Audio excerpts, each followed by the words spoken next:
Okay, everyone, I'm going to start and welcome to the Emotional Intelligence webinar and glad you joined. This is a topic that is really near and dear to me.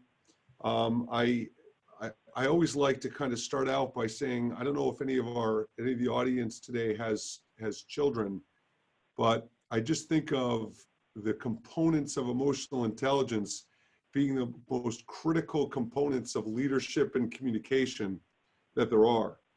So, excuse me for 1 minute, I need to get some water.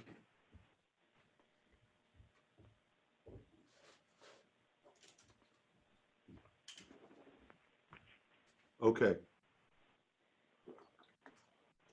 So, thanks to Pine and Christina and Jocelyn for putting this together. Really appreciate the opportunity. I presented at the Pine Conference last fall, and it was a great experience and really loved the membership group. So really thrilled to be here. So a quick introduction, a little bit about me. So I've been an entrepreneur pretty much my whole career, and Mindset Go has been around for 5 years.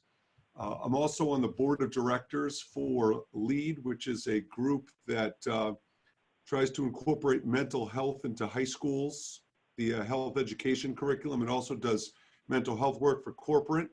I have a radio show on Thursdays at 1 o'clock called the Mindset Go Radio Show, and it's a radio show about conversational intelligence and emotional intelligence, which we'll get to in a minute.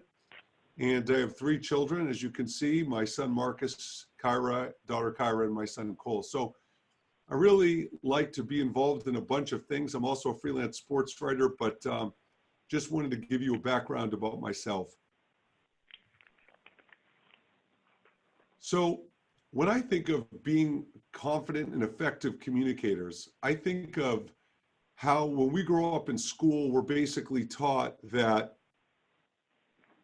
IQ and how smart we are is how we're judged by our grades, by our outcomes, and these are the things that were measured and what we build our self-esteem on very early in life. And what I think are the 3 kinds of intelligence that are really important are what we're talking about today, which is emotional. The second one is conversation. And if you think of all the different kinds of conversations you have over the course of a day, a week, a month, not only think about the kinds of conversations you have, but think of the types of people you have them with. You all work for companies. You're having to communicate with people above you, alongside of you, below you. You're having to communicate with family, friends, significant others, children. So there are so many different kinds of conversations to have, and there's so many types of people to have them with, that a lot of the work I do is help people be able to have those conversations more effectively.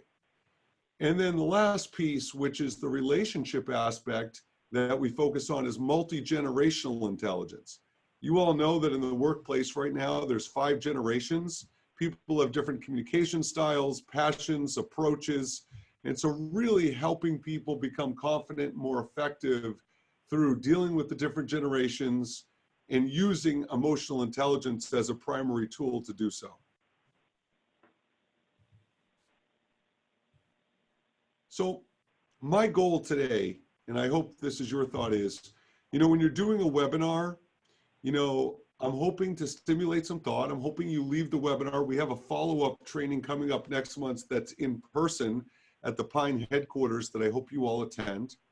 But I'm hoping to stimulate some thought. I'm hoping when you leave today, you're thinking to yourself, wow, this is something not that you like, not that you need to think more about.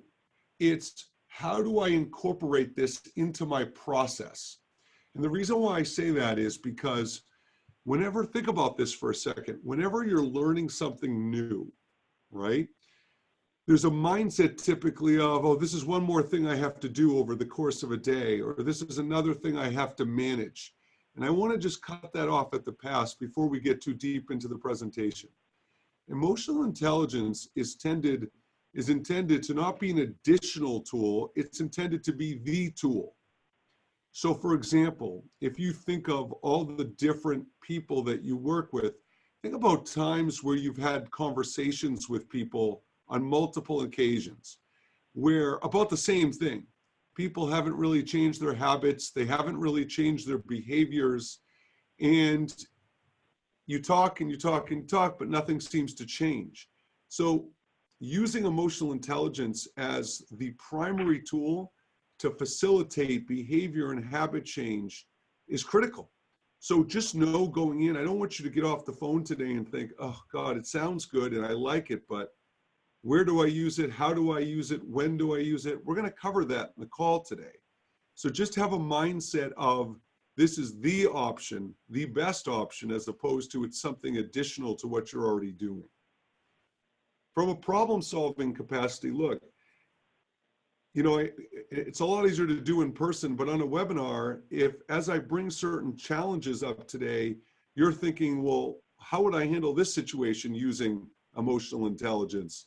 Just type it in and we'll talk through the situation, because I'd rather make it as applicable as possible to what you're experiencing in your personal or professional life.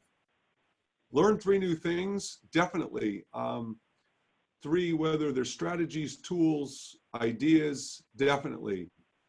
And I spoke about growth mindset, and the 5th one is becoming more aware. And so what's interesting about that is whenever I think of how to change a habit, and for those of you on the call who have experienced habit change, I don't care whether it's a personal habit like losing weight or,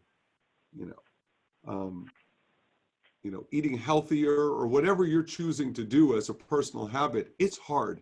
Habit change is so, so hard for people. And a lot of people will say to me, well, Mark, what's the key to habit change? Well, there's 2 or 3 keys, but the one we're going to focus on today is mindfulness. And before we get too deep into the seminar, and I'm going to cover it a little bit more in depth as we go, but mindfulness is catching yourself in the act. It's recognizing that there's a behavior you want to change and actually being mindful of when it happens so you catch yourself doing it. Because you can't replace a habit until you catch yourself doing the habit and become aware when you're doing it. So when I say become more aware, it's really be able to identify what are the areas you want to improve and develop.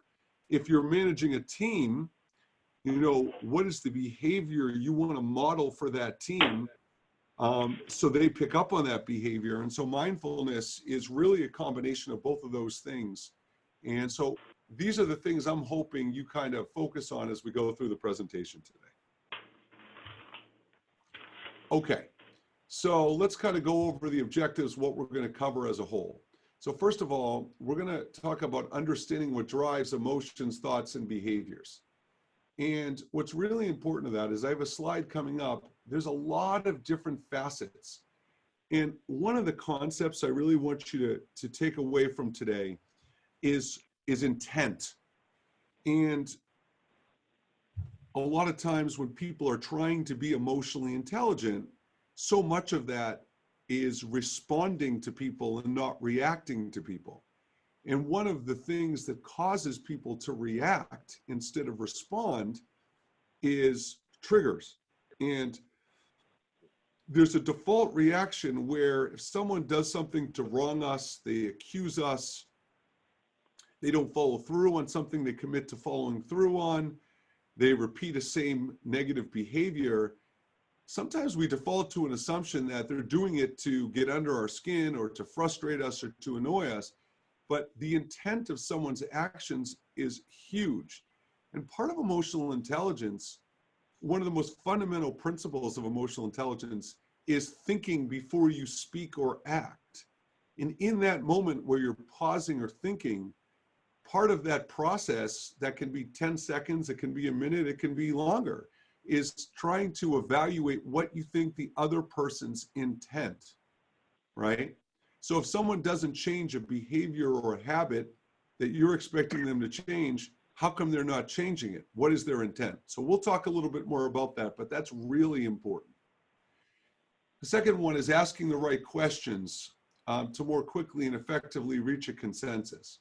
So part of what we're trying to do here is kind of understand 2 things. What are the key questions to ask? But more importantly, what are the follow-up questions to ask? we're all salespeople to an extent. Part of our role is influence and persuasion, which is a fundamental aspect of being an effective salesperson. And it's one thing to ask certain questions. Salespeople are often taught to ask probing questions.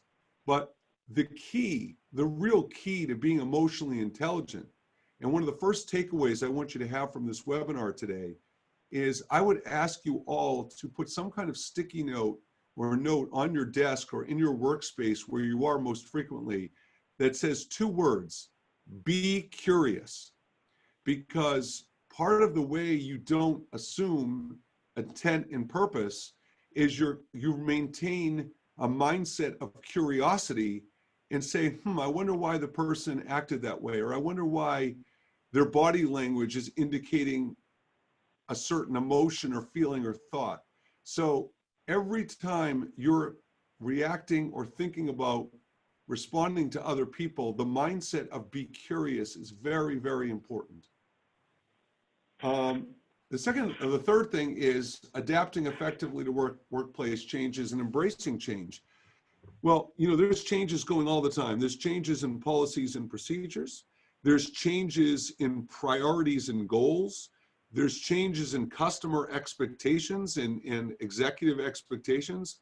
So knowing how to adapt to change, knowing how to embrace change, and having the mindset to do it, that's a big, big aspect of emotional intelligence.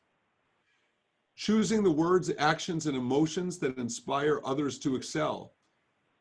One of the things, you hear a lot of athletes say it, how they resent having the pressure of being such a role model. Well, when you choose to be a leader, and I really emphasize the word choice, because you do have choices, right? When you make that decision to be a leader, you really are impacting people's confidence, people's engagement level, people's productivity level, and your words, actions, and emotions are significantly impacting people's motivation. And so a lot of emotional intelligence is, influencing and impacting others, but a lot of it is keeping yourself in a positive frame of mind and in check. And one of the points I want to make about emotional intelligence is it doesn't mean you go soft on people. One of the big misconceptions about these concepts is you're coddling or enabling people. I don't want you to coddle or enable anybody. I want you to find a way to inspire and motivate and reach people in a way where you get down to their level. And one of the challenges in leadership is there's a kind of perceived hierarchy when it relates to leadership. And so, you're up at a high level, they're at a lower level, and part of the way you engage and connect with people is you come down to their level. And so your ability to influence and connect is critical. So that's a huge part, is accepting the responsibility you have. And it takes, studies have been done where it takes upwards of 8 compliments to offset a negative interaction or a criticism with people. So that's a really important concept. And then lastly, utilizing the communication strategies for difficult or challenging coworkers, for sure. We're gonna cover quite a bit of that today. So again, these are the primary objectives we're gonna cover as we go through the training today, and really give you an understanding of the foundation of emotional intelligence. And when we meet in person next month, the idea will be to really do some problem solving and put some of this stuff into practice and continue to expand your knowledge level of it. Okay, so when I travel the country working with companies of various sizes or executives or individuals, here are the things that I see on a pretty consistent basis of why companies really have a need for emotional intelligence. What's interesting about professional development as a whole is that I worked with a company yesterday, as a matter of fact, who really didn't feel like they were bringing me in because they were reacting to adverse behaviors or situations or processes. They brought me in because they were really trying to develop their leadership and really increase their core competency level. And so what's interesting is a lot of companies, when they see professional development, they use it as a reactive solution to problems they're having. But what many companies are finding out these days is that it's a tool to retain people, retain good people, to engage your existing team. And it's a recruiting tool that when people come into an organization and they know you're going to develop them as leaders and put them in position to be leaders, more and more companies are using it as a tool for that. Okay. So I mentioned earlier in the call about, excuse me for a moment. I mentioned earlier in the call the different things that impact the way people act and behave. And so I want to really make sure we go over this because it is so critical that we are mindful of these things when we're dealing with people. And, you know, a lot of us use the term baggage, like tongue-in-cheek baggage. And so what is baggage? Baggage is your past experiences, right? And what's really tricky about baggage, and I refer to this as the shoe bomber effect, okay? And so the shoe bomber effect is a guy goes on an airplane, he gets discovered to have a shoe bomb, and the knee-jerk reaction by security is that now we're taking off shoes for the rest of our lives when we travel. And what's interesting about that to me is, you know, flying's been around by the Wright brothers, I think since the 1930s. It's the 20s or 30s, I can't remember off the top of my head. But think of how many millions of flights have taken place. And only one time in that million flights, there was a shoe bomb, and the reaction is now we're taking off shoes. So the analogy is, think about a negative experience you've had with a boss, with a friend, with a colleague. And once we experience something that's really negative, we tend to avoid it. We don't want to deal with it again. And it could be that you've had 10 great bosses over the course of your career, or 5 great bosses over the course of your career, but there was this one boss that was a nightmare, okay? And that's what sticks out to you, that memory of certain interactions, certain scenarios you dealt with that boss. And people gravitate and glob onto the negative so much more than they do the positive. And so what's really important for you to understand that is, as we go through this webinar today, we're going to talk about triggers and past memories. So think for a minute right now about an experience you've had and think about how it's guided your behavior today to either avoid potentially having those same experiences or avoid being around those kind of people. And I'll give you a fantastic example of a woman that was in a workshop I did a couple of months ago. We were talking about the concept of trusting your gut and trusting your instincts. And so when we trust our gut, we're basing it on something, right? We're basing it on either we feel we're very intuitive or empathic, or, you know, we've had experiences, again, past experiences that are guiding us to say, hey, when this has happened the last few times, and I've taken this approach, this is what worked. And so a lot of times when people stop trusting their gut, and they've had those bad experiences, it doesn't mean their gut was wrong. It doesn't mean their instincts were wrong, because I hear many people say, well, typically my instincts are right, but I won't trust my gut. Well, what it comes down to is trusting your gut wasn't the problem. The problem was if you picked the wrong doctor, or if you picked the wrong website designer, or if you picked the wrong website partner. Maybe it was your process, your due diligence, and the criteria you used to find that right person that needs to change, not your instincts themselves. So I hope that makes sense to everybody, because it's a really key concept in understanding. You can't understand why other people act until you understand how you act and why you act that way, why you have the emotions you do, why you have the feelings you do, why you have the thoughts you do. You can't help others unless you understand yourself. So look at your family culture. You know, your family culture is critical because, and I'll give you a great example of emotional intelligence. Let's say you grew up with parents, either both or individual parents, that really had really high standards, or parents that weren't, you know, touchy-feely, warm and fuzzy, or parents that weren't constantly giving you compliments or patting you on the back. If that's the culture you grew up with, that's most likely the kind of leader you're going to be.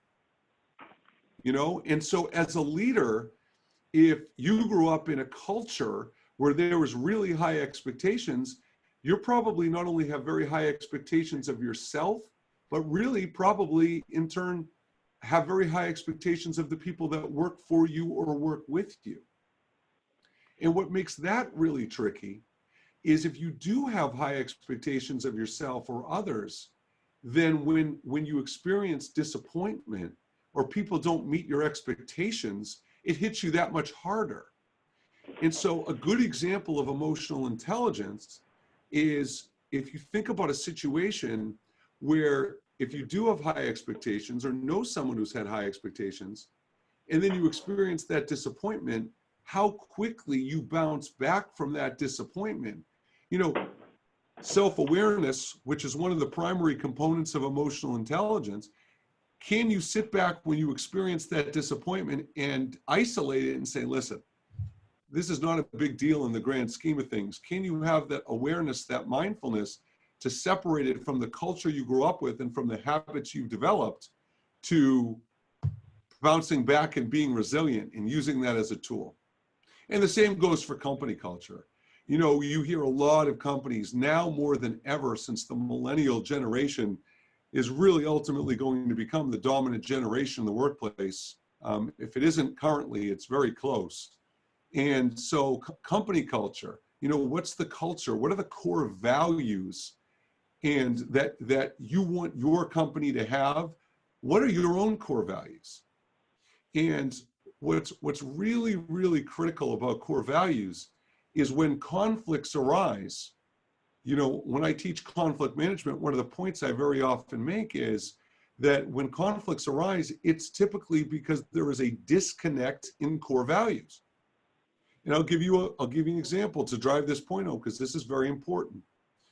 So I have a friend of mine. As I mentioned earlier, I have a son that's in middle school. So I have a friend of mine who called me up a couple of years ago, and they said, it was a mom, and she said, can you believe my daughter was invited to a party and then all of a sudden she was uninvited? Can you believe a parent would allow that? And so that implies that the parent of the daughter who uninvited her daughter knew what actually happened, which may or may not have happened. But let's assume the parent did know and didn't stop it. So she's angry. And most of society would agree that that's a breach in etiquette, in friendship, and that you don't do that. But let's face it, there is no steadfast rules we have to follow in society aside from laws. So in that case, that mother had inconsistent core values with the other mother. And so the conflict arose. So when you are getting in conflict with people personally and professionally, the majority of time, the root of the conflict is a difference in core values. The issue of that's all they know, actually, I'll save that one for last. Fixed mindset. Fixed mindset, very important. For those of you who aren't familiar with the concept of growth mindset versus fixed mindset is when someone says, you know, I'm not very good at fixing things. You know, I'm not very good at public speaking or making a presentation. That is a fixed mindset because you basically sentenced yourself for life to not be good at something. And so having a growth mindset, the alternative would be, you know what, I'm not really good at making presentations, but I'm working on it. Or I'm not very good at presentations, but I've never been trained, so it makes sense. So you might think that's kind of fluffy or whatever, but I assure you, for those listening on this call, your mindset really drives your ability to be successful. Now, having a growth mindset and a positive mindset doesn't guarantee it, but having a fixed mindset or a mindset of failure almost guarantees it won't happen. You know, it's almost like, for those of you who are sports fans, it's almost like coaching a baseball team and the player goes up and says he's going to strike out or she's going to strike out. And if you feel like you're going to strike out, you're probably going to strike out. So that mindset piece, if you're trying to get people to change habits and behaviors, then if they don't feel like they can do it, and if their mindset is used to being a failure, then you've got a huge barrier that will prevent even your best efforts from succeeding. And lastly, that's all they know, right? That's a big one, because some people have never been taught. If you've grown out, look, I'll give you a great example. I hear a lot of older generations and leaders complaining about millennials not having great phone skills. Okay, boy, they don't even know how to use a phone. All they know how to do is text and this, that, and the other thing. Well, that may be true, but because they never had to learn it or they've never been taught. They're not necessarily resisting using the phone, but if they don't really know, if they've never had a need to use a phone to talk in a phone conversation and develop that skill set or core competency, then that's because that's all they know. So understand, again, all the things on these screens, when you're trying to develop other human beings, when you're trying to facilitate behavior and habit change, these are 5 things that are legitimate barriers that can get in the way. And before you can actually facilitate those changes, you need to understand and have a communication with that person and really determine and identify what, if any, or all of these things are going to impact, because otherwise you can have 5 conversations and it's not going to matter. Does anybody have any questions about that? Does anybody have any experiences they've personally had that you can identify with that you'd like to share? And I'll give people a few seconds to type in, and if not, I'll continue.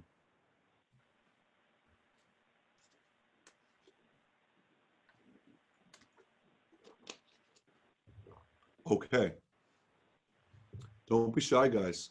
This is your opportunity to use me as a resource for challenges you're having. So I'll continue to try to reinforce that. All right, so now that I've given you kind of an intro of some of the important aspects, let me tell you what the 5 components are of emotional intelligence, and that's what we're going to move on to now. So there's 5 components: self-awareness, self-regulation, which means self-control, empathy, motivation, and social skills. So those are the 5 pieces of being emotionally intelligent. And one thing I want to really reinforce, and I don't want to confuse anybody. So your job as a leader, one of your primary jobs as a leader, is to find the communication approach, the leadership style. Carlos, I just see you chimed in. Glad to hear that. That's phenomenal. So I think everybody can see the chat, but just in case, Carlos had mentioned you had a difference of opinion with a colleague, so everything's sinking in, which is fantastic to hear. That's one of my goals, so that's great. Thank you for that feedback. So these are the 5 aspects. So one of the points I want to make is, so your job is to motivate, is to find the communication approach, leadership style, whatever. Now, with that said, whatever approach you try needs to be an emotionally intelligent approach. So I've had leaders say to me, look, Mark, you know, I'm going to try it the emotionally intelligent way, but after the 3rd, 4th time, yeah, I might get frustrated. I might yell at them. I might sound annoyed. I might have bad body language. And so I said, so here's the thing. This is a mindset that I'm trying to change universally when I teach. And that is, when we get to a point where we let ourselves get so frustrated and so annoyed that we feel like our only recourse of action, the only way to impact people, is to yell at them and like rattle them and say, like, it's almost like you want to shake them and like, come on, can't you get it? And what's interesting to me about that is that I say to people, but there are leaders all over the world who don't need to do it that way. And they're motivating, inspiring, and influencing people to change their habits and behavior. So what's interesting is one of the key aspects of emotional intelligence, and I do a whole workshop on this, is your inner voice, in internalizing your emotions and thoughts. And part of what creates the need to blow up and explode on people is because you're internalizing your feelings and emotions. Now, that's not the only way it happens, but that's a primary way it happens. So it's really important to know that there are so many choices you have to communicate and lead people, and yelling at them is not an ideal choice. And one other point I want to make before we start delving into these 5 components is this. Emotional intelligence is not perfection. You know, part of what you all have to assess is what your standards are for incremental improvement or success, okay? So to me, if you're leading people and the people that you're leading see a consistent pattern or precedent of emotionally intelligent behavior, and then you have a breakdown, and then all of a sudden you lose it with someone, or you don't, or maybe you don't like explode, but maybe you just have real poor body language or something. Think about what is the default reaction to the people that are experiencing that. Their default reaction is probably going to be, boy, he must be having a bad day, or she must have something going on, because there's been a pattern or precedent established. So this is not about being perfect. This is not about you can't have breakdowns. Every human being is going to have their moments, no matter how emotionally intelligent you are, but we're just trying to ultimately reduce and minimize, and in a dream scenario, eliminate, but at minimum, reduce or minimize. So that's really important to know what those options are. And on the flip side, if your pattern of behavior is to be not emotionally intelligent, then those blow-ups or breakdowns in communication really get exacerbated and really take more of a lead in destroying relationships and interfering with employee engagement. You know, a good analogy or comparison I could make for you is, you know, if, you know, leaders, what I find is very, very few leaders are having coaching, developmental coaching sessions with their team. Frankly, you should be doing that every month. And a lot of leaders are quick to respond to me, and they'll say, "Oh, no, Mark, I talk to my team on a regular basis. I mean, I talk to them every week or two." And I said, "I understand that, but most of the time, what I'm hearing is those are what I call reactive discussions, where there's been a breakdown in process, a task or project hasn't been handled properly, a habit or behavior is adversely affecting something. So we sit down and we talk to our staff." So that's what I call reactive communication. But proactive communication is speaking with your team on a regular basis, because here's why that's critical with emotional intelligence.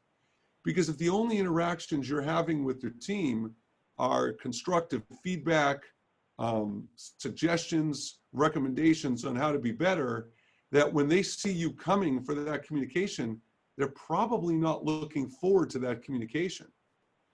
So what's key here is that you're setting a precedent for developmental coaching and consistent communication that includes frequent positive feedback, not phony. I want you to be authentic and genuine, but frequent positive feedback. So then when you do have those slip-ups and when you do have those breakdowns, then the team you work with will be more compassionate and empathetic to you. And frankly, you deserve it. So I just want to kind of remove those elephants in the room and really put that out there, because think about how you feel. If the only time you're interacting with people is a negative or constructive interaction, then you're not going to really be excited to talk. You know, it's funny, I'm very passionate about helping parents communicate more effectively with their kids. And one of the jokes I make with parents is, By the time kids get to high school and late middle school, the typical interaction you're having with a child is, have you done your homework? Have you done your chores? Have you done your responsibilities? Did you find a job? And so frankly, that's what typically dominates a lot of the conversation parents have with their kids. And I don't know about you, but if that's what I'm gonna have to talk to my parents about, I'm probably not gonna want to talk to my parents very much. And then when parents wonder why their kids never talk to them anymore, I say, it's not a mystery. You know, what are you actually talking to your kids about when you talk to them? So I hope this concept makes sense to everybody, because it's really important when you're trying to connect and relate. And that's what emotional intelligence is, among other things. It's such a powerful and phenomenal tool to connect and relate and empower other human beings. So let's talk about self-awareness, okay? So as I look at this slide, I'm even overwhelmed looking at this slide, but self-awareness, let's start from a basic level, is understanding what your strengths and weaknesses are, and knowing how those strengths and weaknesses really impact your ability to connect with others. Okay, so that's a starting point. So there's a concept I teach about conscious or unconscious competence or incompetence. And so it's your knowledge level. You don't know what you don't know. So it could be your strengths and weaknesses. It could be your knowledge. It could be when you're feeling motivated and identifying the things that motivate you and give you energy. It could be understanding how those things impact your desire to interact with other human beings. So it's just a self-awareness of who you are. So that's a foundational piece, but here's where it gets interesting, right? So here's what makes up your confidence and self-esteem. So there's three primary things: how you see yourself, how others see you, but look at that third one, how you think others see you. Now, what's really, really interesting about this third component is, and I'm going to go back to sales as an example for a second. I don't know if this will surprise people, but salespeople who are supposed to be among the most assertive people in the world, think about their job. They're supposed to be getting new business and closing deals and building relationships. So they're supposed to be among the most assertive, where they're typically among the least assertive. And a lot of research I've done and work I've done with people, I figured out why. It's because of that third one. Take a step back for a second and think about why no one grows up and says, I want to be a salesperson when I get older, right? There's a stigma, there is a perception around a salesperson. They're going to be pushy.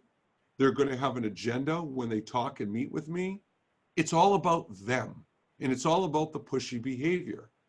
So whenever I talk to someone, an adult, business owners, entrepreneurs who, and let me tell you something, when I look at why business owners fail, one of the biggest reasons business owners fail is not because they don't have the expertise, not because they're not innovative or creative, and not because they're not great managers and leaders of people. It's because they don't want to sell, because it feels uncomfortable. And it's the least favorite part of most entrepreneurs' jobs. So here's what it comes down to. Whenever someone says to me, I don't like sales, I can't see myself doing sales, I said, that's not true. It's not sales that bothers you. It's the thought of being pushy or having an agenda or being aggressive with people. That's what shies people away from sales. So where the third piece makes sense and where it comes in is salespeople are so overcompensating that they're so worried about being judged as being pushy, aggressive, whatever, they go the other way.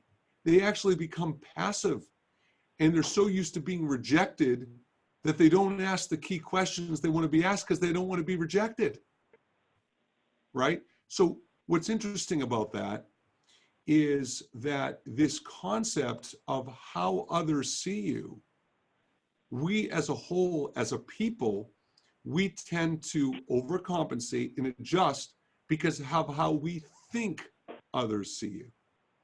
So think of people you know or yourself when you said, when you finished a task or a project. Well, actually, take it even a step back further. You ever talk to people who will say, you'll ask them for feedback or something. You'll ask them to answer for a question, and they'll lead with, well, this is probably a dumb idea, or this is probably a bad answer. Well, I joke with people when they say that. I go, well, then I don't want to hear it. Because if it's a dumb idea or a bad answer, then why even say it? And obviously I say it in a tongue-in-cheek way. And can I tell you, no word of a lie, 90% of the time when people actually give their idea and answer, it's a good one. But when you set yourself up, think about this, why do people say that? Because if it isn't a good idea, then the rejection feels less bad because you kind of built in an excuse that if they don't like it, you called it out that it wasn't good in the first place. So we give ourselves like kind of a cushion to make ourselves feel better. That's why we do that, right? So we overcompensate as people by the way we think others see us. And so this concept of, again, going back to the public speaking example, by you assuming people don't see you as a good public speaker, and by you building that in, it's going to really affect your motivation, your willingness, your drive to do it. But here's the scary part. You may be wrong. So how others see you and how you think others see you could be very, very different. And in many cases, I find out is very different. And so here's what's interesting. So how can you address that, right? How can you address the difference between those things? Well, I just gave you the answer. Address it. So instead of sentencing yourself to, that wasn't a very good job, or I don't think I'm good at it, you've got to be willing to ask for feedback from people. So one of the primary modules when I do year-long programs for companies is on giving and receiving feedback. So it seems so easy, right? But it's people mess it up all the time. So if I'm going to give you feedback, or more importantly, if I'm going to ask you for feedback, think about in a leadership, that's a golden opportunity for you to impact not only someone's confidence, but someone's willingness and motivation to grow from it and actually take the steps to get better from it. So when I think about feedback, I'll email all of you after this call or after this webinar, and I'll say, how was it for you? How did it go? Would you have me change anything or do anything differently? Because I want the feedback. But that's because that's a core value of mine. And I have a thick skin and I genuinely want to get better. But the thing is if you really want to know how others see you, instead of guessing or assuming how you think others see you, ask. And let me tell you, if you can start asking, it'll do a number on your inner voice and how your inner voice guides your confidence and motivation. Why leave it ambiguous? Find the answer. Remember the movie, I don't know how old everybody is in this call, one of my favorite movies, A Few Good Men, with Jack Nicholson and Tom Cruise. But that scene in the movie when Tom Cruise says, you can't handle the truth. There's a lot of people out there that don't want to hear the truth or can't handle it. But I would argue that many of those people who feel that they can't handle it or don't want to hear it, it's probably their baggage. It's probably their past experiences that when people have communicated feedback and criticism, they've done a real crappy job. And so now they don't want to hear it anymore. And now they're scarred from it. So I would argue even people that have a fixed mindset that probably think they can't hear it or deal with it, or you think they can't hear it and deal with it, they might be able to based on how you communicate the information to them. So these are the things that drive your confidence and self-esteem. And I will tell you, from an inner voice perspective, you can choose to have your inner voice be your friend, or you can have your inner voice be an enemy. And the visual that we always get that really depicts that is the devil on one shoulder and the angel on the other. That's your inner voice. Do you want your inner voice to help build your confidence and maintain your confidence? Or do you want your inner voice to tear you down? You got to make that decision. And it matters a lot. Okay, so from a self-awareness perspective, that's what we're going to cover. Anybody have any questions or thoughts around self-awareness before I move on to self-control? Oh, Steve, I see. I'm sorry, I see. Okay. I am in sales. Phil, it is essential to ask a client on a regular basis how things are going. We have an excellent retention rate, and I feel that's because we're always asking how things are going. So, Steve, I have a couple of thoughts on that. Great point. So what's interesting is I find that in sales and customer service, what's tricky is when you ask people how things are going and how they're doing, they don't really know how to answer. So one of the things I teach when I do that kind of sales or service training is when you ask that question, how things are going, a lot of times you're going to get the answer you're going to get is good. And I want to talk about this for a couple of minutes because Steve's point's really important. So number one, I want you all to think about something. And I want to back up to talk about some foundation for the point Steve made. Think about when you're teaching someone something or you're educating someone on something. And whether it's a group of multiple people or if it's individual. And then what do we all typically do when we do that?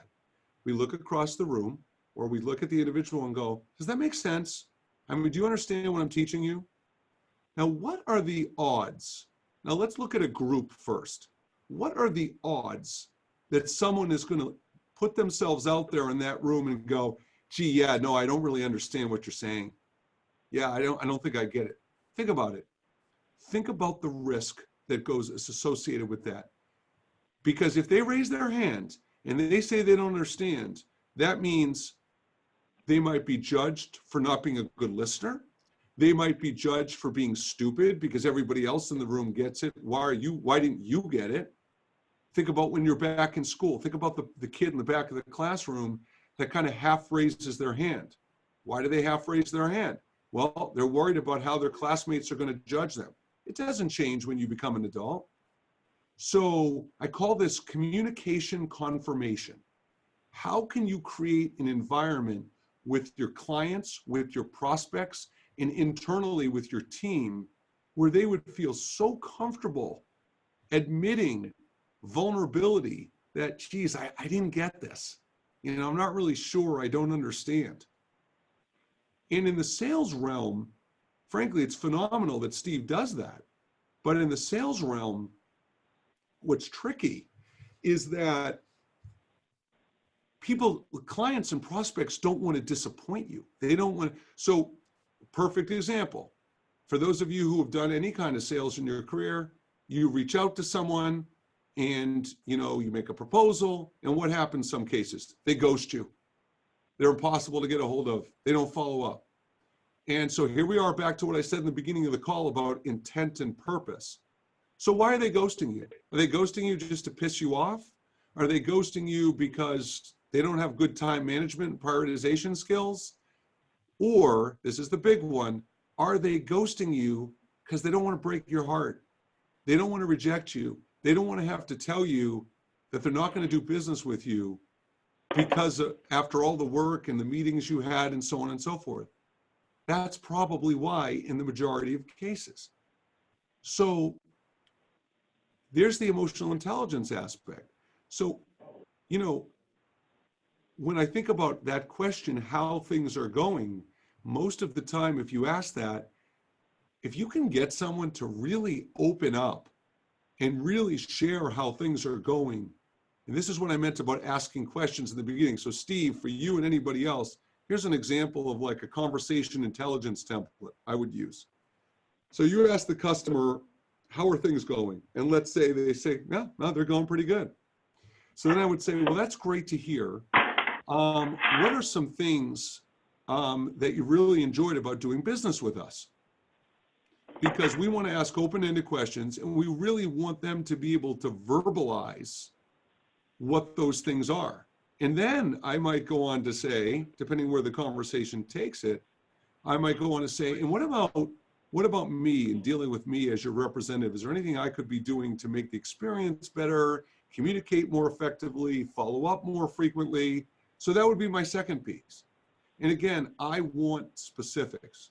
And by the way, Steve, you may be doing all this, but you just brought up a good topic, so that's why I'm discussing it. And then here's where the third piece goes. And this is where the emotional intelligence comes in. So let's say Steve is my prospect or my client. I would say, Steve, so one last thing. What about things I could be doing better? Because I really appreciate the positive feedback, but it's a core value of mine to be better and really make sure I'm taking really good care of you. So, and you won't hurt my feelings. Could you give me some constructive feedback? So those are the three pieces when I'm trying to ask how things are going. And again, whether that's with a client, whether that's with a prospect, whether that's someone that works on my team, those are the three pieces that are critical. And what I want you to pick up as far as the communication technique there is, how do you create the culture where people feel safe communicating rejection, disappointment, frustration? It's you actually address the elephant in the room. So in that scenario I just gave, I said, listen, you won't hurt my feelings. I have a thick skin. This is a core value of mine. So I set the table and gave them permission to do it. Now, I'm not proposing that that's foolproof and they're going to automatically start vomiting out information just because you did that. But I guarantee you, it'll work. It's an effective tool. It'll work a lot more than it doesn't.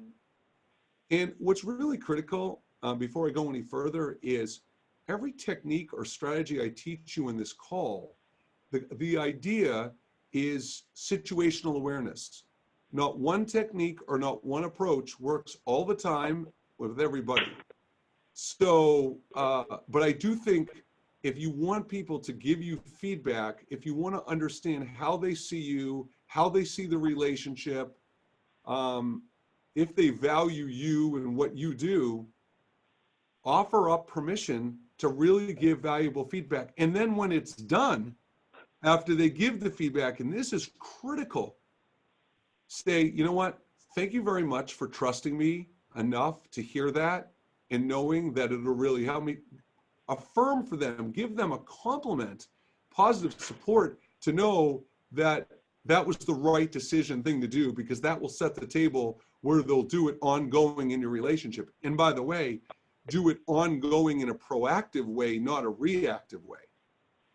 You know, I used to work, before I started Mindset Go, I used to work in the, and Steve, while I'm sharing this, just give me a quick, is that helpful, and did that make sense to you? Or anybody, if that was helpful, made sense. So I used to work in the municipal space and work with government and utilities in my first business before I sold it.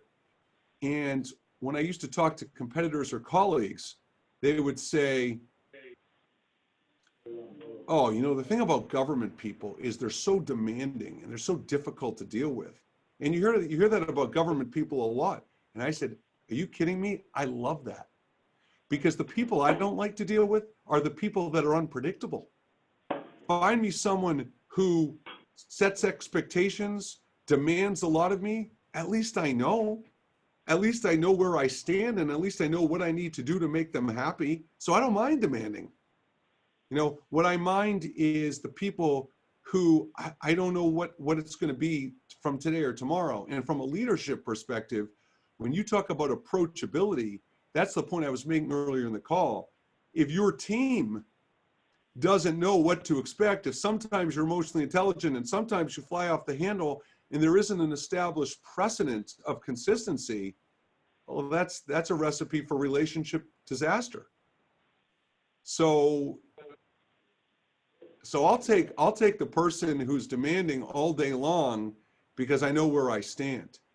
And you know, one other key aspect I want you to take from the call is expectations. I want you to think emotional intelligently, think of the word expectation. What's interesting about expectations are that I usually ask people, how many people like when someone has expectations of you? And usually at best, 20% of the room raises their hand and says, oh, I love when people have expectations of me. Well, most people don't. And you know what? My rule, and this can be your rule in relationships with people, and I think you'll agree, and if you don't, tell me, is expectations are fine as long as they satisfy two criteria. One, they're stated, and two, they're agreed upon. Because there's no downside to an expectation, because if you agree to it, you're obviously okay with it. But see, what happens with expectations is there's so much ambiguity in communication that a lot of times expectations are not stated. Look at in the workplace for a second. You start a job somewhere and you're given a job description. So you walk into the job and your expectations are, that's what I'm supposed to do with my job. And then maybe you go through an onboarding process and you go through policies and procedures, and maybe you have certain KPIs or goals or quotas you have to meet and things like that. And those are the expectations. And that's what guides you as an expectation. But let's face it, we all know that at work, there's way more expectations than the areas I just described. There's expectations of habits. There's expectations of behaviors. There could be expectations of collaborating and offering up ideas and feedback. I mean, lots of things that aren't in a job description or a quota or a goal. But see, we don't remember to state those expectations. So that's another reason I talked about how core value differences is a root cause of conflict. Unstated expectations is a root cause of conflict. Think of how many times you've interacted or heard interactions where someone said, oh, I didn't realize that, or I didn't know you wanted me to do that. Well, maybe because you didn't tell them. Maybe because you thought it was understood. Maybe because you thought it should be assumed and a given. But remember my slide I showed earlier about people's past experiences and all those things that get in the way of habit and behavior change and replacement. So that's the problem.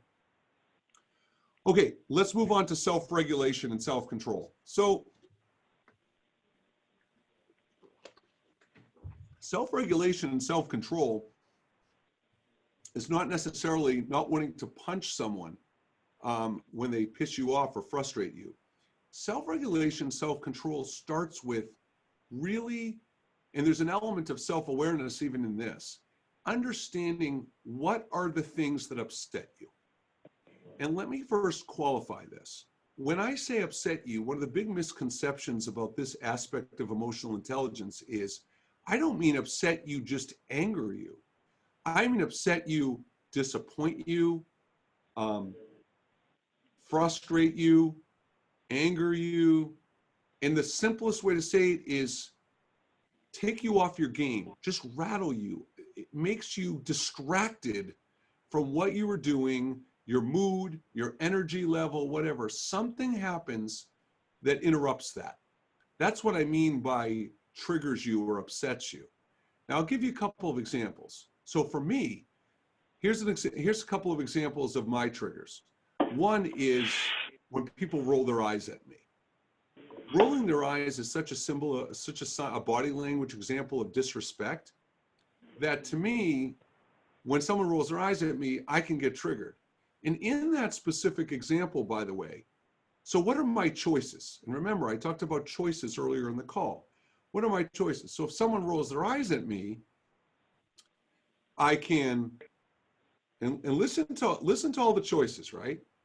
I can make a comment that could be aggressive or passive aggressive to share my displeasure of their behavior, or I can take a moment and think about why they rolled their eyes at me. What was their intent? What was their purpose? Now, you could argue that behavior of rolling their eyes, it's really hard. It's pretty disrespectful. So there aren't a lot of outs in terms of what the interpretation could be. But if I take a step back and understand, so this is an example of a conversation intelligence. So let's say one of you had rolled your eyes at me. I might say something like that. You know, gee, it looks like you appear a little frustrated or disconnected. So what's going on? And it's really important that I do that with the right tone. I don't even like the tone I just did that. It seemed kind of like pushy. But if I said something like, hey, is everything okay? You seem a little disconnected or frustrated. Now think about the worst case scenario. There's me being assertive and asking, what's the worst thing that happens in this situation? The person looks at me and really abruptly says, well, why would you say that? And I would say, oh, I'm sorry if that's not how you're feeling. I just noticed when I said something, you rolled your eyes, and typically that's a symbol to me that someone's feeling a little bit disconnected. So if that's not how you're feeling, I apologize. That's assertive behavior. But a lot of people wouldn't address the eye roll. They would just get angry with it, and they would internalize their anger, or they would express it, or both, right? And so my thing is, why not talk about it, remove the elephant in the room, and just really understand, ask certain questions to understand what's really going on there. And the problem is, assertiveness training is really the core piece of emotional intelligence, because every time you're not assertive, you're choosing to be passive or aggressive. And if you're choosing to be passive, many people who choose to say, well, I don't want to deal with that, or I don't like conflict, or it's not going to matter, people don't change. But the thing is you're still internalizing that. And that's why when you have conversations with people that have repeat negative behaviors, you make a comment like, oh, well, this is the third time you've done that. So if you're saying it's the third time you've done that, that means you haven't internally moved past it, right? So when you are passive, if you actually have the capability and capacity to really erase it from your memory or learn from it or move past it, then kudos, because that's great. But most people, when they choose not to be assertive, aren't actually moving from it. It's actually building up and is a memory somewhere in their brain where they remember their frustration with that person. So that's a key component.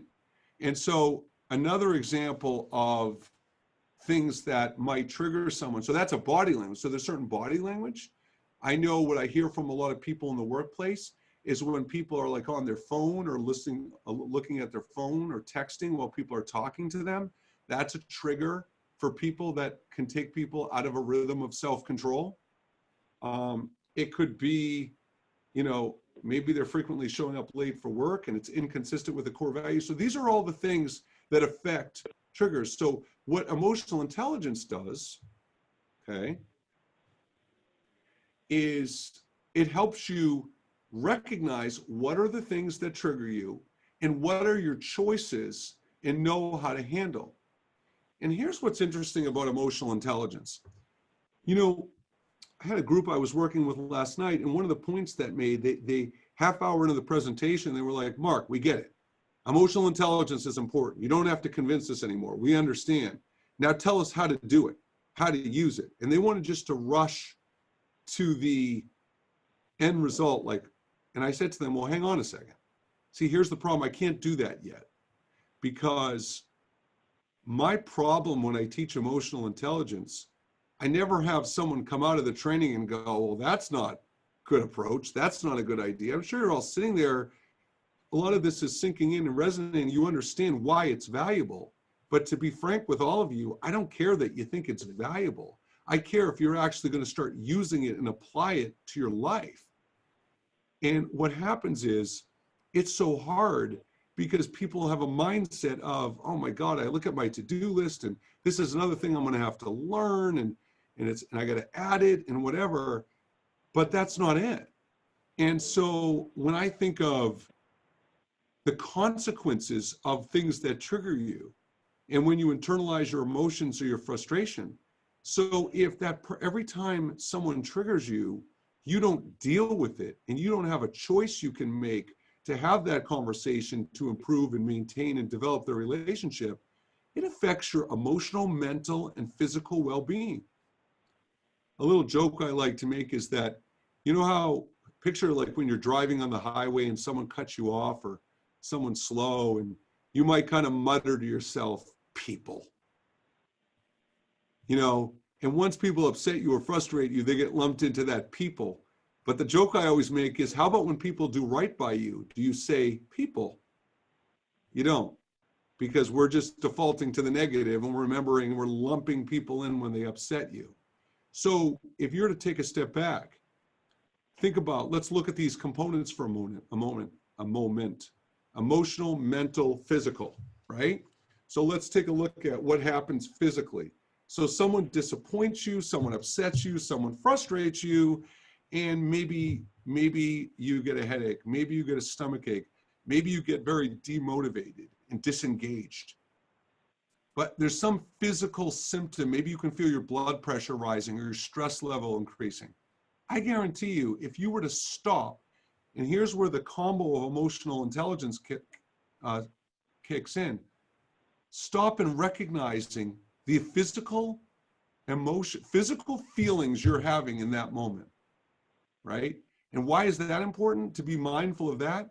Because that's what's going to motivate you to learn emotional intelligence.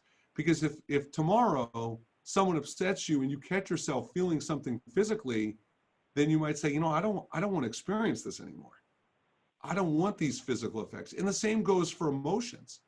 Because, and just to digress for a quick minute, you know, I'm seeing more and more companies adopt wellness programs and wellness initiatives, which is great. Unfortunately, 90% of the approach around wellness at companies is physical wellness. Why? Because what's the number one hit on your financial statement? And that's health benefits. So more and more companies are like, man, we got to start paying attention to physical wellness because we got to reduce our healthcare costs. And you know what I say to those companies? I say, you know what, physical wellness is very important. But when people try to do something physically to improve, you have to remove the barriers, the fears, the mindset issues that discourage them from actually being consistent. Why do most New Year's resolutions don't work? Because people don't have the right motivation, they have too many fears and too many resistance areas. So my point is, you know, you've got to recognize what are the mental and emotional things that are going to drive the physical behavior.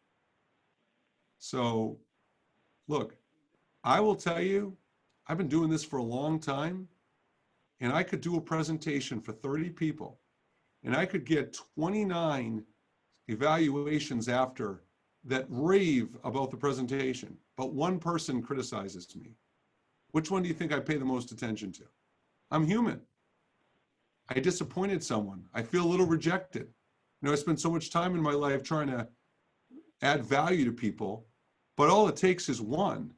And so in that moment, when I'm feeling that rejection or disappointment, again, I have choices. Do I sit back and do I, for the next 4 hours of the day, do I kind of stop being as productive and engaged or motivated? Or do I start and develop a process to understand what it means, how it can be better, and I identify it as an isolated incident? So one of the things moving forward that I do when we do full programs for emotional intelligence is I give people these templates. And when I say scripts, I don't mean like what you think of when you think of like a verbatim script. I mean more of like outlines on how to handle things internally, how to handle things externally, conversation templates to know how to have effective, emotionally intelligent conversations. So I give people the tools, but you've got to ultimately be motivated to use them, because it takes mindfulness and practice, and it's a commitment to understand. So what you see on this slide right here, these are all the things that go into self-control and self-regulation that you would learn how to do. Before we go on to motivation, any other questions about self-control?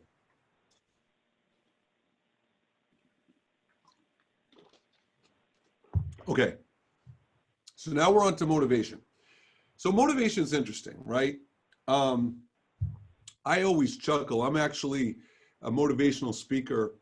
And I actually, if you look at the video on my website, on my speaking page, one of the first comments I make in my video reel is that I don't even like being referred to as a motivational speaker. I actually prefer to be referred to as a motivational trainer. And I have to use that terminology, speaker, because everybody identifies with it. And it absolutely boggles my mind how many thousands of dollars companies spend every year bringing in these keynote motivational speakers, and I try to sit back and I try to understand what's the return on the investment for a motivational speaker. You know, you sit there for an hour, you're engaged, you have some new awarenesses, and you walk out of the room, and that's the end of it. That's the end of your learning. You got a 1 hour motivational speaking and you're done. So the impact, now, if you're bringing a motivational speaker for entertainment, that's different. I get that. But if you're bringing it to motivate habit or behavior or action change, I don't get it. Because once you leave the room, think about this. I don't know if any of you are taking notes right now as I go through this presentation. If you are, what are you going to do with your notes? You know, are you going to look at them, you know, a couple of times a week to reinforce what you're trying to do? Are you going to try to expand your knowledge? Are you going to take more training? So I hope everybody gets my point. I want to start out, before I get into this motivation thing, motivation is short-lived. And if you don't actually have a plan to motivate yourself and to motivate others, then it doesn't work. And as a leader, okay, if all of you are leaders, if you were to come work for Mindset Go, one of the first questions I would ask you on the job interview is, so could you share with me some motivational strategies that have been successful for you in incorporating behavior and habit change with people you've managed? Think of that question. Think of how hard that question is. Because most people, they might answer, well, it's just my way with people. It's just how I deal with people, my personality, people like me. That would be the go-to answer, but you got to have more than that. That's not enough. If you're really trying to motivate and inspire people, which is what leaders are supposed to do, you need more. Now, there's two aspects to motivation. One of them is how to be self-motivated. And so I just spoke about that a little bit. So self-motivated is, what's your why? What's your passion for doing what you do and getting out of bed every morning? I can honestly tell you all, I love my job. My first company, I didn't love it. I love my job now. Now, does that mean that I wake out of bed every morning and leap out of bed and go, oh my God, I can't wait to do? No, that's not what it means. But what it means is 90% of the time, once I'm actually working with people, I love it. I love helping people. I genuinely love. I look around in the world and I see how many people who are either unhappy in their personal life, professional life, or both. And so I think, man, if I can work with people and help add value to making them more confident and effective at what they do, I dig that. So my point in saying that is, you've got to understand your why. You've got to understand what engages you in the work you do. Because if you lose sight of that, it's going to affect your productivity, motivation, and willingness to thrive at what you do. And for those of you, I don't know if you've heard the expression, but you know, you have a decision you have to make, and that is, do you want to survive every day or do you want to thrive every day? Because people who survive every day, you know, go through the day reactively. What do I have to do? Who do I have to meet with? Who do I have to talk to? And they're doing it, but they forget how to love what they do and thrive at it. So a big part of motivation is identifying the things that motivate you, identifying the things, right, that when you're not feeling motivated, to recognize, become self-aware of that and snap you out of it. I'm a big sports fan. So if I'm feeling low energy before I do a presentation, the two things I'll do, I love music, all kinds of music as well. So I might put on a song that pumps me up. I might put on ESPN.com and scan the sports news or something like that, because that gets me in a good frame of mind. So yeah, you need to know your why and your passion, but you need to know how to motivate yourself to pull yourself out of that so you can reduce your slumps or times you're not feeling motivated. And again, like I said before, you can't know your team and help your team unless you know yourself. You can't motivate your team or begin to motivate your team unless you know how to motivate yourself. So that's the second aspect of motivation, how to motivate your team, how to understand what makes people tick. What are the different strategies? What are the techniques? What are the questions you could ask? What are the active and reflective listening tools you can use to motivate people and to get them to find their passion, their engagement level. You know, on my radio show, I did a show last week on a concept of sense of urgency. And when it comes to motivation, and for those of you on the phone who are entrepreneurs, even if you're not, you'll understand where I'm going. As an entrepreneur, when people work for me, when I talk about sense of urgency, you know, the number one thing when people work for me, I want the quality of their work to be outstanding, for sure. I think we can all agree, we always want good quality.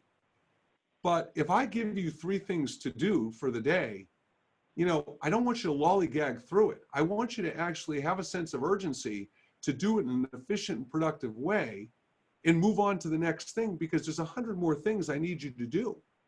And so when companies talk to me, how can we get our staff, and this is a big part of emotional intelligence, to take more initiative, right? Think about what gets in the way of taking initiative, right? You don't want to set a precedent, because once you offer up your time, then people might keep asking you to do more and more, and you already feel like you have so much to do. That's a barrier for taking initiative. Taking initiative is that the person won't reciprocate. So if you take initiative, then when you need something, they won't ask you. And when people don't reciprocate, that's a barrier for wanting to do something. Third is you're not appreciated for it. It's not like you get any more recognition for it. So those are 3 of the barriers that stand and get in the way of taking initiative. But when I talk about sense of urgency, that's what I mean. I don't want you, if you're working 6 hours, I don't want you to stretch the task into 6 hours. And entrepreneurs always have a sense of urgency because they're visionaries and they want to grow. But the people that work for entrepreneurs don't always have that same sense of urgency. So if you're a leader and you have people taking initiative and really recognizing that sense of urgency, that's A+ level motivation right there. So I hope that makes sense to everybody. Okay, let's move on to empathy. So empathy is interesting because a lot of times when I talk about empathy as a tool of emotional intelligence, this is where they start to feel like they have to coddle and enable people. And what's interesting about empathy is when you validate someone's feelings, all right, you're not agreeing with them. All you're doing is letting them know you appreciate and see that where they're coming from and their thought process. Okay, so let's say someone says, oh, you know, sorry, Mark, I showed up late for work today. I got stuck in traffic. Now I've got 2 choices. I can either sit there and tell myself they're full of it and there was no traffic. Or I could say, all right, yeah, you know, boy, I've been in traffic before too. I understand how that is. Now, a lot of you may be sitting there saying, but if I know they're lying and I know there's a pattern, then I don't want to validate that. But why not? It doesn't hurt anything because you're not, because the conversation is not over. When you use empathy and you validate someone's feelings and you say, yeah, I've been stuck in traffic too. All it does is it connects you and it allows the conversation to get off on a good start. So what I really want you to understand about empathy is it's not enabling or coddling. It's a tool to connect and relate to other human beings. And when you are empathetic, when you're at your best using emotional intelligence, what you're doing is you're looking for multiple opportunities over the course of the conversation to be empathetic. So it's not like you check it off, okay, I showed empathy, I'm done. There could be 3 to 5 opportunities when you're having performance improvement or behavior change or habit change conversations that you could be empathetic and explain to them where you're coming from and understand, right? So going back to what I said about validating someone's feelings and thoughts doesn't mean you agree with it or supporting an excuse. So think about when you use empathy. So let's say, I'll give you another conversation template to take care. So let's go back to someone being late for work. So let's say you've talked to someone 2 or 3 times about being late for work. So let's say it's the 3rd time you're having the conversation. So you're sitting down with them again and you look at them and you say, What happened? Oh, I got stuck in traffic. And maybe it's even a different excuse than they gave in the previous other times, okay? So it's a, yeah, I totally understand how you feel. I've gone through that too. Yes, sorry, that sucks. And then they kind of shake their head. So now where do you go?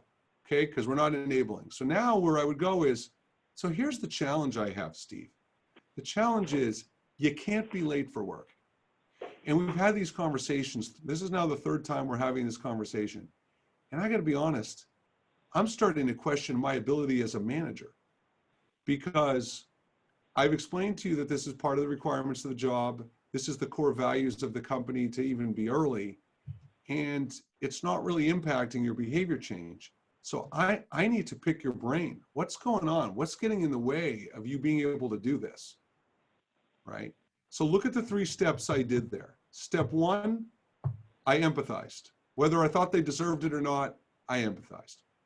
Step 2, I explained what the problem was, right? I reminded what the problem was and saying like, we're out of idea. I'm out of ideas. This can't go on anymore. So I explained what the problem was, and I demonstrated a sense of urgency. But it's the third piece I want you to really pick up on. It's that vulnerability piece.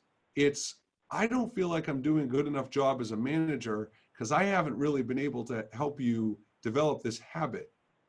So think about what the other person hears there.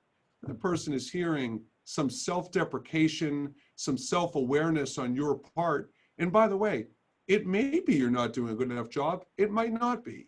But what a connecting point when you take some responsibility in this discussion for your role. And when you look at someone and say, listen, I feel like I've tried everything. I feel like I'm out of ideas. I'm not doing anything. Let's talk about this together. Let's take this on as a team and figure out what it's going to take. And let's get to the root cause of the problem. That's a real connector with other people. So empathy is not, you know, my dog died. You're talking to someone, they say, my dog died. And you say, oh God, yeah, you know, I used to have a dog. My dog died too. That sucks. I mean, that's kind of lazy empathy. It's good. There's nothing wrong with it. But you have to think of empathy as foundation or a bridge to having a good conversation. Because as a leader, like I mentioned earlier in the call, with hierarchy, part of what you're trying to do is remove the hierarchy and get on the same level. And when you get on that same level, okay, I'm more likely to buy into your leadership style because I can relate to who you are. You know, we're on the same level, and you can be an authority without showing authority, right? So that's a key factor. And empathy, there's really so much that you can do with empathy to use it as a tool. One of the things when I think about emotional intelligence, before we go on to the final pieces, is I say to I have a 13-year-old and I got divorced from his mom, but we actually get along wonderfully. And we're actually better than we were when we were married. So I bring that up because she tends to have a very big temper and tends to not be emotionally intelligent. So when my son doesn't do something that she wants him to do, I say to her, I said, why are you getting angry? Just set the consequences. Like, you don't have to get in, there's nothing to get angry about. So if you asked him to clean his room 3 times and he hasn't cleaned his room, just say, hey, you know what, Cole, we've talked about cleaning your room, you're not doing it, so here's the consequence, and move on. The anger doesn't add to it. As a matter of fact, the anger probably distracts from it. And here's something I want you all to think about it. One of the things that's interesting about communication in general and emotional intelligence is, think about a time that you've interacted with another human being, or maybe it wasn't you, maybe you've witnessed something and you felt wronged or someone felt wronged, in the way they conveyed their hurt or disappointment was not good. So what happens in that case? What happens is you were the one wronged, but you become the bad guy because now the receiver of that communication is like, you can't talk to me like that. You know, I'm not going to listen to that if you're going to yell at me or you're going to snap at me or whatever. So now the focal point becomes the way you delivered the information or the feedback. where you wanted the focal point to be how you felt wronged or where you felt wronged. So that's a key aspect of emotional intelligence.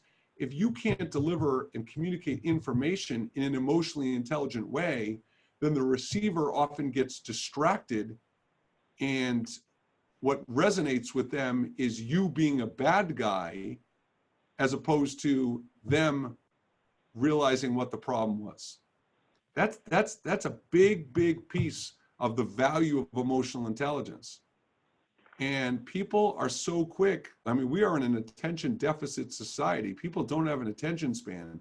So if you give them an opportunity to be distracted from the focal point by the way you're talking to them and the way your body language is showing to them, then you lose.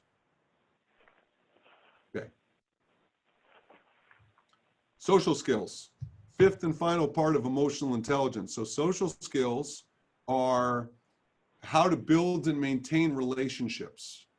And a lot of what we talked about in the call fit into social skills, but you're talking about things like skills like negotiation, sales skills, service skills, networking skills, all the communication pieces that go into those are what social skills are. So when I train people on sales or service or leadership or networking or employee engagement or whatever, every time I teach people, they all include those three ingredients I talked about earlier in the call: emotional intelligence, conversational intelligence, and multi-generational intelligence. Because those are the three kinds of intelligences you need to develop amazing social skills and amazing relationships, personal and professional. We only have about 7 minutes left, so I'm going to breeze through the rest. There's obviously, when I see you guys in next month, we'll have a lot more to cover. Again, the typical emotional intelligence program I do, just to give you guys some basis, is it's typically a year-long program. And I do versions of quarterly programs or monthly programs, or I can come in and do 2 half-day programs. But ideally, again, to learn this, you can't learn it in 4 hours. If you really want to incorporate this into your communication and leadership style, it's an investment, but it'll serve you in every relationship you have for the rest of your life. So for mindfulness, I do want to touch, I brought it up in the very beginning of the call. So mindfulness is your first step. Catch yourself in the act, catch yourself in the behavior. What's really important is that you can't change a habit without catching yourself and being mindful. Now, there are many ways you can demonstrate mindfulness. Mindfulness could be leaving a sticky note to be curious. Mindfulness could be setting reminders in your phone. Mindfulness could be having an accountability partner and telling someone you trust and respect and like that there are 2 areas you're trying to develop, and can they help support you in those areas and listen and remind you if you're not doing them. It can be a lot of things. But ultimately, mindfulness is the key to being emotionally intelligent, because stopping and thinking before you act and react, you're being mindful, and you're going through the paces in your head of what should I be asking myself, what should I be asking them. So that mindfulness is really the critical tool that sets up everything else. And what you see on the screen, this relax, reset, refocus, this is an activity sometimes I do in workshops to get people focused. So if you find yourself kind of going down a bad path where your motivation's affected, your self-control's affected, your inner voice is affected, just do a 30 seconds where you close your eyes and think about nothing. So it just buys you time to relax, reset, and refocus. I'm going to skip that for now. I'm going to skip that, skip that. Okay. Let's talk about how to measure emotional intelligence. So a lot of times when companies are considering investing in emotional intelligence, what's tough for them is companies want ROI, right? So they're like, okay, well, Mark, if we pay all this money, what are we going to see as an improvement? And so what's interesting about emotional intelligence is it starts with listening and hearing, right? So if it's an HR person, I might say, well, what are some of the problems you're facing from employees or leaders? Well, they're always complaining about too much to do, or the way they give feedback, or the way they criticize, or whatever. And so, it could be HR complaints. It could be employee engagement. You're walking around and people don't really seem like they love what they do, or they seem like they're going through the motions. There is no direct correlation where I can say, if you have an emotional intelligent leader, you can recognize a revenue increase of $50,000. Where you will see it is you will see it around employee retention. You could see it if it's service customer facing people. You could see it with client retention and less client issues. You could see it with employee engagement and productivity, but you're likely to see it across 4 or 5 different pain areas as opposed to one concentrated area. But believe me, if you'll see it, because for all the backbiting and departmental leaders, and you see it in 3 areas. You see it in managing up, you see it managing sideways, and you see it managing down. And so all the relationships that exist across departments and across leader to employee and leader to C-suite, it impacts all of those things, okay? So final thoughts for me, and then I want to open it up for a couple minutes if anybody has any questions before we go. Commitment. Think of the word commitment. I'm a Star Wars guy, and Yoda says, do or do not, there is no try. Think about how often we talk about how busy we are. And by the way, as leaders, think of what a detaching word that is, because if you as a leader or a parent or a coworker are always telling everybody how busy you are, I'm less likely to want to talk to you or have a relationship because I don't want to be a burden. So I would challenge you guys to remove the word busy from your vocabulary. I would challenge you to remove the word try from your vocabulary. People who say try, they're building in an excuse in case they fail. But leave the call and identify, right? What do you want to commit to? When you're getting off this call, think about, what am I thinking about as I'm leaving today? Am I excited? Am I engaged because I learned something new? What's going through my mind? What are my thoughts in your brain? What am I feeling in your heart? Are you feeling happy, excited, overwhelmed, confident, down, inspired, right? And then what will you do as a result of this call? Okay, this training. What are the actions?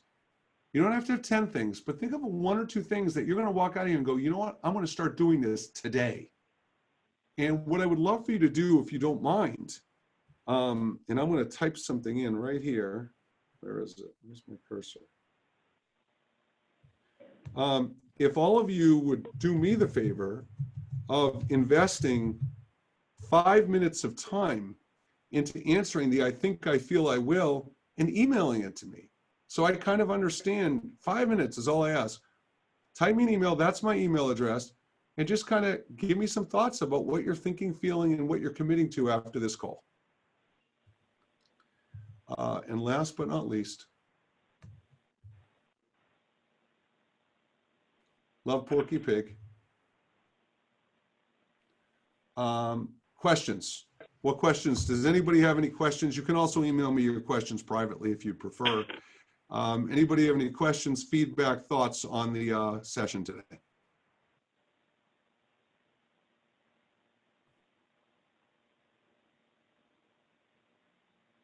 Okay.